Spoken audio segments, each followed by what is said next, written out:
to glorify God, not self. June 26th. Talk no more so very proudly.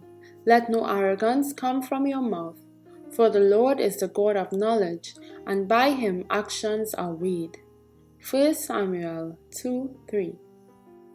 I was in the night season called upon to behold buildings rising story after story toward heaven. These buildings were warranted to be fireproof, and they were erected to glorify the owners and builders. Those to whom these buildings belonged were not asking themselves, how can we best glorify God? The Lord was not in their thoughts. I thought, oh, that those who are thus investing their means could see their course as God sees it. They are piling up magnificent buildings, but how foolish in the sight of the ruler of the universe is their planning and devising.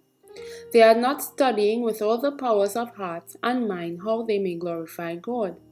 They have lost sight of this, the first duty of human beings.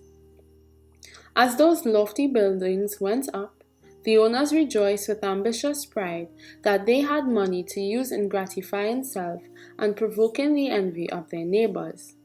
Much of the money that they thus invested had been obtained through exaction, through grinding down the poor.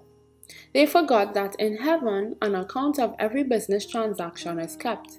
Every unjust deal, every fraudulent act is there recorded. The time is coming when, in their fraud and insolence, men and women will reach a point that the Lord will not permit them to pass, and they will learn that there is a limit to the forbearance of Jehovah. There are not many, even among educators and statesmen, who comprehend the causes that underlie the present state of society. Those who hold the reins of government are not able to solve the problem of moral corruption, poverty, pauperism, and increasing crime. They are struggling in vain to place business operations on a more secure basis.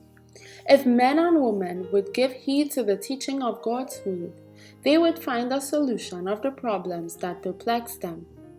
Testimonies for the Church 9, 12, and 13 from To Be Like Jesus, page 189.